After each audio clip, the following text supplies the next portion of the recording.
નમસ્કાર, આપ જોઈ રહ્યા છો જેકેએસ ન્યૂઝ ગુજરાતી। કુકાવા તાલુકાના રાંદલના દડવા ખાતે રવિ રાંદલ માતાજીના મંદિરે બ્રહ્મલીન મહંત બળવંત પ્રગટ બાપુની છઠ્ઠી પુણ્યતિથિ નિમિત્તે ભવ્ય ઉજવણી કરવામાં આવી। સમગ્ર વાત કરીએ તો બ્રહ્મલીન મહંત શ્રી બળવંત પ્રગટ બાપુની છઠ્ઠી પુણ્યતિથિના બપોરના 11 કલાકે ધાર્મિક કાર્યક્રમ યોજાયો હતો। આ ધાર્મિક કાર્યક્રમમાં રાજ્યના નાયબ મુખ્ય દંડક કૌશિક વેકરિયા તેમજ પાણી પુરવઠા મંત્રી કુંવરજીભાઈ બાવળિયા, મનીષભાઈ સંઘાણી, રાજદીપસિંહ રીબડા, દડવાની દાતાર તરીકે પ્રસિદ્ધ રવિ રાંદલ માતાજીના ચરણોમાં શિસ્ત ઝુકાવીને આશીર્વાદ લીધા હતા। આ પુણ્યતિથિમાં દૂર દૂરથી સાધુ સંતો પધાર્યા હતા અને રમેશ પ્રગટ બાપુ તેમજ હરેશ પ્રગટ બાપુ તેમજ મહંત પરિવાર દ્વારા સાધુ સંતોનું ફુલહાર અને ખેસ ઓઢાડીને સન્માન કરવામાં હતું।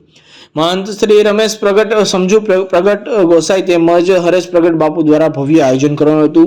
બપોરના 3 કલાકે ભાવનાબેન પટેલ તેમજ સાથી કલાકાર સાથે આનંદનો ગરબો લેવામાં આવ્યા હતા અને સાંજે 7 કલાકે રાંદલ માતાજીની મહાઆરતી કરવામાં આવી હતી। બપોરના 12:30 કલાકે તેમજ સાંજના 7 કલાકે બહોળી સંખ્યામાં ભાવિ ભક્તોએ મહાપ્રસાદ લીધો હતો। તેમજ સાંજના 9 કલાકે રમેશ પ્રગટ ગોસાઈ તેમજ હરેશ પ્રગટ બાપુ દ્વારા સંતવાણીનું ભવ્ય આયોજન કરવામાં આવ્યું હતું। આ આયોજનમાં ગોંડલના ધારાસભ્ય ગીતાબા જાડેજાના પનોતા પુત્ર એવા ગણેશભાઈ જાડેજા ખાસ ઉપસ્થિત રહ્યા હતા અને તેમનું મહંત પરિવાર દ્વારા ફુલહાર તેમજ ખેસ ઓઢાડીને સન્માન કરવામાં હતું। સંતવાણીમાં નામી અનામી કલાકારો જેવા કે લોકગાયક રાજભા ગઢવી, દલસુખભાઈ પ્રજાપતિ, જયદીપભાઈ સોની, શ્રવણદાસ બાપુ, ગુલાબગીરી બાપુએ સંતવાણી તેમજ લોક સાહિત્યકારનો ભાવિ ભક્તોને આનંદ કરાવ્યો હતો। જેકેએસ ન્યૂઝ સાથે પ્રકાશ વઘાસિયા, ચીથોડી। દલસુખભાઈ પ્રજાપતિ ભજનીકના સૌને નમસ્કાર। જય રાંદલમાં પરમ પૂજ્ય મહંત શ્રી બળવંત પ્રગટ બાપુની છઠ્ઠી પુણ્યતિથિ નિમિત્તે આજરોજ દડવાધામ પ્રગટધામ સુંદર મજાનો એવો સંતવાણીનો લોકડાયરાનો ભવ્ય સંતવાણીનો કાર્યક્રમ, બધા સાધુ સંતોની હાજરી, બધા ભજન પ્રેમી અને ધર્મપ્રેમી માણસોની હાજરી, ખૂબ આનંદથી આજે આ બાપુનો પ્રસંગ ઉજવાઈ રહ્યો છે।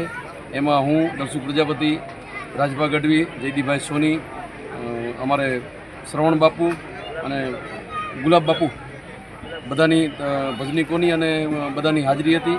ખૂબ આનંદ હતો, ખૂબ આનંદ કર્યો છે અને આનંદ કરવાનો છે। બાપુની તિથિનું આ પ્રસંગ નિમિત્તે બધા ભેગા થયા। એ પ્રસંગ આમ જોવા જઈએ તો આ દશનામ પરિવાર તરફથી આ જે રાંદલમાંનું જે એવું ધામ છે એ ધામને એવું પ્રગટ ધામ નામ જ આપવામાં આવ્યું છે, જ્યાં મા હાજરા હજુર છે અને રાંદલમાંના લોટા, જ્યાં દેશ વિદેશમાંથી રાંદલમાંના લોટાની જે માનતાઓ આવે છે અને એ માનતાઓ અહીંયા પૂરી થાય છે, એ આસ્થાનું કેન્દ્ર છે। એટલે એ તિથિ નિમિત્તે બધા ભેગા થયા છીએ। સૌને ખૂબ આનંદ આવ્યો છે। સાધુ સંતોના ચરણોમાં વંદન। નમો નારાયણ, જય રાંદલ। લાવણિયા અનવિન આજરોજ મહંત શ્રી બળવંત પ્રગટ બાપુની છઠ્ઠી પુણ્યતિથિ નિમિત્તે આજે ભજન અને ભોજનનું આયોજન કરેલ છે, જેમાં બહોળી સંખ્યામાં ભાવિ ભક્તોએ લાભ લીધો। જેમાં સંતવાણીમાં જયદીપભાઈ સોની, દલસુખભાઈ પ્રજાપતિ, શ્રવણદાસ બાપુ, ગુલાબદાસ બાપુ અને લોક સાહિત્યકાર રાજભા ગઢવીએ લોકોને ખૂબ મોજ કરાવી। સાથે ત્રણેય ટાઈમ ભોજન સાથે બહોળી સંખ્યામાં લોકોએ લાભ લઈ અને બાપુની તિથિ ભવ્યમાં ભવ્ય ઉજવણી કરી।